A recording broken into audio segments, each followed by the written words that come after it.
नमस्कार प्रिय दर्शक बंधु मु मनोरमा मिश्र पटिया भुवनेश्वर प्रभाती पंडा भरोसा प्रभा यूट्यूब को स्वागत करी चंदन यात्रा संपर्क रे कहीं किपरि पालन करा जाए तार उद्देश्य कौन से विषय किछि कहिबी।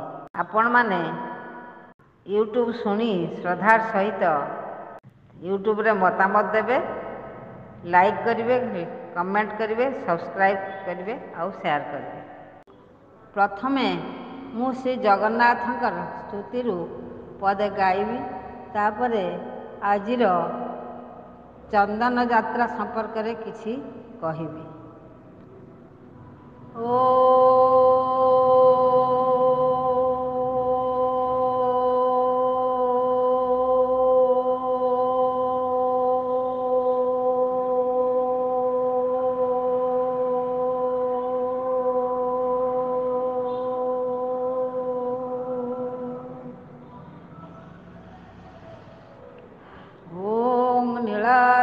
शंख मध्ये शतदल कमले रत्न सिंहासनस्थं सर्वालंकार युक्तं नवघन रुचिरं संयुक्तं चाग्रजेन भद्राया वाम भागे रथचरणयुतं ब्रह्म रुद्रेन्द्र वंदं वेदानां सारमेशं स्वजन परिवृतं ब्रह्मदारुं भजेऽहम् ब्रह्मदारुं भजेऽहम्।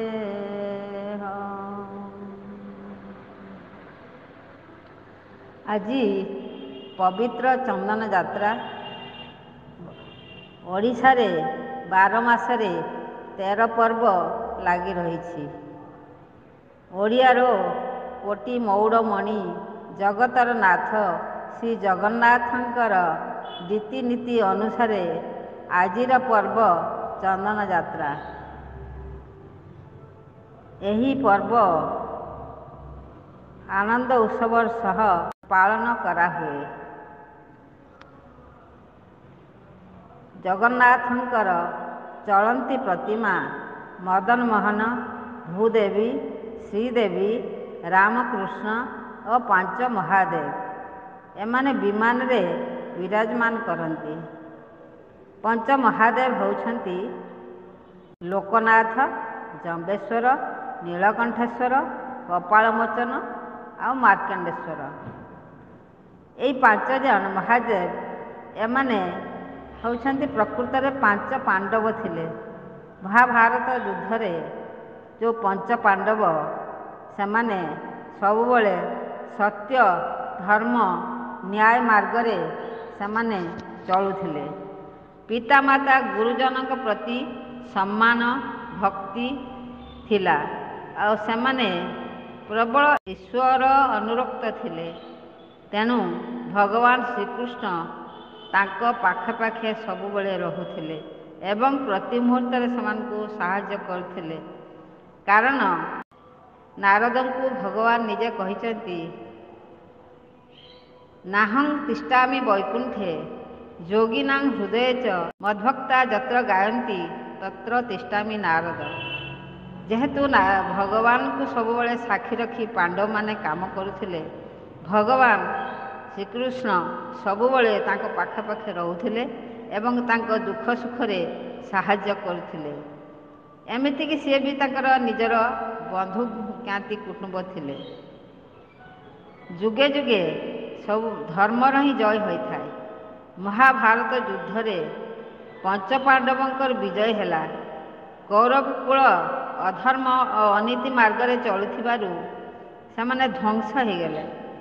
से 5 पांडव कृष्णंकर परम भक्त थिबारु तांकर सेवक रूपे एबे 5 महादेव रूपे पूजा पाउछंती। से 5 महादेव वर्तमान जो जाउची चंदन यात्रा रे विमान, से विमान रे 5 महादेव मध्य विराजमान अछंती।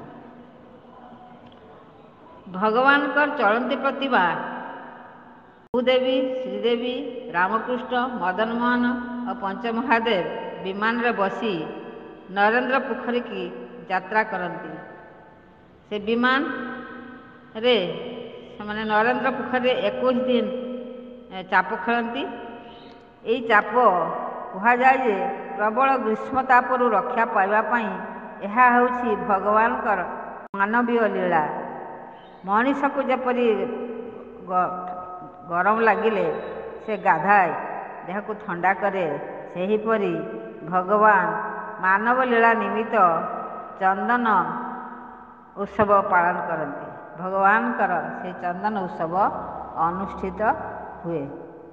ଭଗବାନ ଏଇ ଯେଉଁ ଚନ୍ଦନ ଉତ୍ସବ ଅନୁଷ୍ଠିତ ହୁଏ, ଯାତ୍ରା ସମୟରେ ବିଶେଷ ଭାବରେ ପାଳନ କରାଯାଏ ଅକ୍ଷୟ ତୃତୀୟା ଦିନ। ପୁଣି ତାପରେ 21 ଦିନ ବାହାରେ, ପୁଣି 21 ଦିନ ଭିତରେ ଯେଉଁ ବିମଳା ମନ୍ଦିର ପାଖରେ ଥିବା ପୋଖରୀରେ ସେ ଠାକୁର ଜଳ କ୍ରୀଡ଼ା କରନ୍ତି। ଭଗବାନଙ୍କର ଇଏ ହେଉଛି ଏକ ଲୀଳା। ଏଇ ଯେତିକି ତାଙ୍କ ଯାତ୍ରା ଭିତରେ ଇଏ ଗୋଟେ ଅନ୍ୟତମ ଯାତ୍ରା। ତେଣୁ ଏଇ ଯାତ୍ରା ମଧ୍ୟ ବିଶେଷ ଭାବରେ ଆମ ଓଡ଼ିଶାରେ ପ୍ରଚଳିତ ହୋଇଥାଏ। ଜୟ ଜଗନ୍ନାଥ, ଜୟ ଶ୍ରୀ ଜଗନ୍ନାଥ, ଜୟ ଶ୍ରୀ ଜଗନ୍ନାଥ।